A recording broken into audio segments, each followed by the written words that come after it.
Hey everybody, my name is Russ. That is Lauren, and this is the latest in our What's So Great About series. And I don't know why this one popped into my head recently, but there's so much we could touch on with this artist. So with this series, we don't plan on just going, oh, this is the one great thing that they did. I plan on in the future doing a video on this artist in general, his group before this and his records after this. But for this one, I wanted to focus on what I think is so great about George Michael Faith. Oh boy, I had a hard time narrowing this down, and I think that you're going to agree. I would say now, before I get into all of this, and we try and make these videos like as candid as possible. Sure. I guess I purposely didn't talk to you about this. I don't think, other than like the song Faith, I don't think you really knew too much about this record before I started being like, I got to talk to you about, I almost went like, I got to talk to you all about the album Faith, right?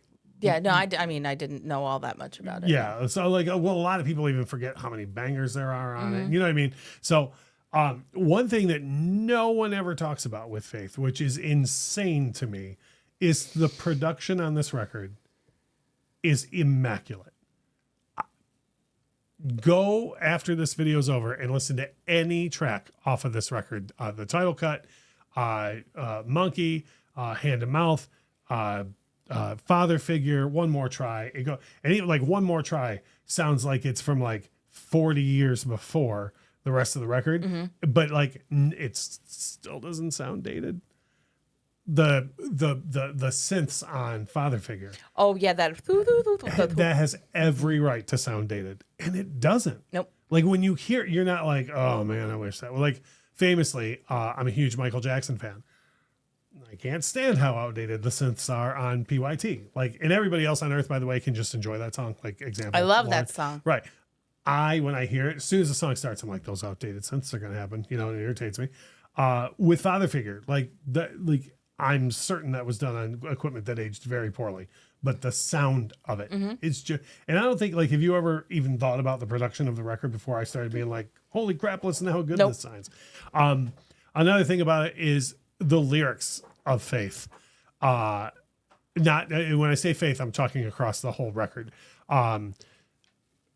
There's stuff like Kissing a Fool and One More Try that I don't think people in my opinion, both of those songs are in the discussion with Careless Whisper. Sure. And I think Careless Whisper is one of the best love songs ever written. Full disclosure, I think With or Without You by U2, I think those are like modern classics that people don't even, I think like in 100 years, people are going to be like, whoa, with those lyrics, Yep. But that's before you worry about the title cut is just fun, like 50s fun, right? But then like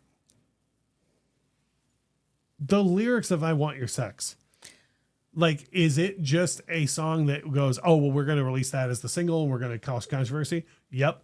But then listen to the actual lyrics of the song. Yeah. Oh yeah, no, he's got very specific thoughts about it. Well, it's... Go ahead. I doubt that was it. No, just the fact that like the song is like... There was a huge controversy about this song because it was called I Want Your Sex, but the whole song is about like, hey, let's be in a relationship and committed to each other. And It's good to end on the one on one. Like, you know what I mean? Yeah. Like, yeah. And then it's like, and people were like, no, that's so offensive, But like, even if the song was just I Want Your Sex and, blah, blah, blah, blah, nasty, nasty, nasty, right?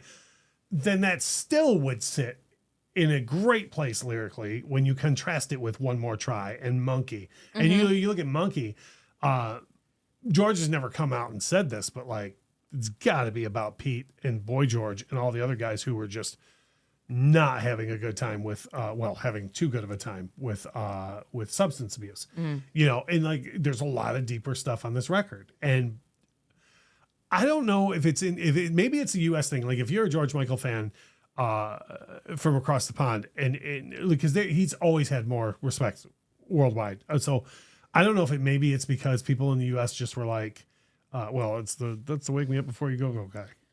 Maybe. But, I don't know. I don't know. I think part of it too is, the I Want Your Sex, for example, like especially here in America, you're gonna, I guarantee, because people do it still today. They saw the title and didn't listen to the rest of it, and they had no context. Yeah. And so then, engaged in uproar before, really knowing what was going on. And no, but then, that stands to reason also, like the rest of it, why here in America, it's he's just the wake me up before you go guy and nothing else. Like I live here, okay, but we don't like to dig any deeper than we have to. And I think I'll stop myself before I go off. We don't like to dig any deeper than the media tells us to. Okay, that's right. So if the media goes, I Want Your Sex is bad, then parents and everybody goes, oh, don't listen to that. Well, yeah, with that newscaster latest album from pop star George Michael. Wow. Absolutely. That was the Channel 7 News in Detroit was like, and can you even believe this crap? Did they have to blur out the word sex? I've heard it. I bought, full disclosure, the first day I ever bought Faith, I bought Faith and one other album together in a Pace membership warehouse, which, by the way, was the precursor to Sam's Club. Oh, my. At 14 Mile and John R. in Detroit, Michigan. The other album was Appetite for Destruction. And my parents were more upset when I brought home Faith because they heard about I Want Your Sex than they were Appetite for Destruction, which, if you know the original cover of the record. So that's what kind of the hype machine this was up against. But the next thing I'm going to get into, and this has to do with that one song alone. The diversity in the songs on this are ridiculous. Like the songs start, you drop the needle on the record. First thing you hear is like a 30-second organ intro. Here for it. Which then goes into what I would argue is a perfect 50s tribute. Sure. And then, okay, to go back to just I Want Your Sex. So that song alone, most people think of it as ending with the come on. And then there's a whole extra half of that song that's on the record that most people have never even, like if you are coming to this channel going, oh, I love that song. Yeah, I know that song. It's a great song. Listen to the version that's on the record because there is a whole half of the song I bet you haven't heard. I'd never heard it until you played it for me, and I was like, "What? Yeah, what?" Where it's jazzy, and then it breaks down to like halftime synth stuff, and then it kicks back. I mean, that song alone, I think, is worthy of praising the whole record for. Oh, absolutely, and just for like some insight into how my brain works. I remember what intersection we were at the first time I heard the second half of that song. Like it's a memory for me. I was like, oh, we were here and here. Like that's where this happened for me. That, and then I mentioned this previously, but like, what are Kissing a Fool and One More Try doing on this record? Being awesome. I'll tell you that much. Like if I played Kissing a Fool for somebody today, and then played Monkey for them, and then played Faith. Because we're far enough removed where I don't think any young person would have any recollection of those three songs. Okay. And then I don't even think I could probably convince them it's three different artists, let alone the same dude from the same record. I smell a game show. Yeah. Is this one artist? Yeah. The last thing, and I think this encapsulates everything that we've said so far. What a statement for your first solo record. Dude. Holy cow. Now, again, I know there's shenanigans in the U.S. where, and I don't know if you know this, where Careless Whisper was on Make It Big, Wham album. Wham. But then it was like released as a George Michael single. Like there's shenanigans where they were like, we're going to kind of launch George Michael as really, this is his solo debut.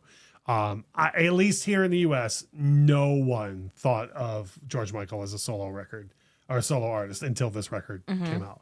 And there was a certain amount of people. I remember there being like pre-buzz, like before the I Want Your Sex hype, there was buzz on this ahead of time that was like, oh, can you believe that? The guy from like, really? Like, you're going to go solo? Okay, because like the two of you together wasn't that big of a deal. Because again, they weren't anywhere near the hysteria overseas, you know? And I don't even remember what single I heard first that made me go, well, I'm going to buy that the day I buy Appetite for Destruction. But the whole piece is just amazing. And this actually reminds me, I just looked down at the notes and realized I skipped one point. But this goes in with it because George executive produced this record as well. The sequencing on this album is flawless. And it's not just because I've heard it a billion times. You can play this album for anyone, and it is a perfect side one and a perfect side two. Right. Like, everything is put in the order. Like I could make an argument toward any young person who's never bought an album for like why albums matter just with like a copy of this album handy. You know what I mean? Yeah. Yeah. So And again, like I say, I don't even know why this flew into my head recently. It just did. And I thought, you know what? And what's funny is our trusted friends up at Rock City Music in Detroit, like 2 or 3 days after I thought about making this, they put up that they had a used copy of it. And I messaged them and said, I'm going to need that copy of Faith. I'm gonna Yeah. need that.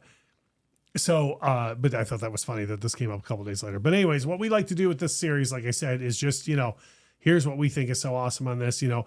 We could have done one of those infographic type videos where we go, well, did you know Faith sold a bazillion copies? But like, I would rather tell you why we think, to me, with less and less, with people doing more and more online and social media and stuff, and people communicating more through things like YouTube and TikTok and whatnot. This series to me is like the discussion I would have had in the record store if people hung out at the record store. Still, Yep. Like I would grab a copy of Faith and go, everyone, I'm going to speak now on why, you know what I mean? That's what we used to do. So that's what I like about this series, because at that point you could then, someone else at the store would say like, yeah, but I was always a Listen Without Prejudice guy, or somebody, well, I didn't really like him after, and you end up in those discussions. So that's what we're trying to do with these. Again, if you're from overseas and you grew up in a place that gave George Michael the respect that he deserved, congratulations, you're better than us. If you're from the U.S. and you've never really looked into George Michael as deeply as you should, stop that. Go do that now. Please listen to this record front to back. Both sets of folks, please leave a comment on the video, because that's what we like the most, is to have the discussion with you. The fictional in record store discussion can happen down in the comments. If you would, please drop a like on the video. If you're in any sort of George Michael groups on Facebook or forums or anything like that, please feel free to share the video out there, because that helps our channel grow, and we're always trying to talk positively about artists and songs and albums we love. So that would help us out a great deal. And as we always say, thank you so much for watching.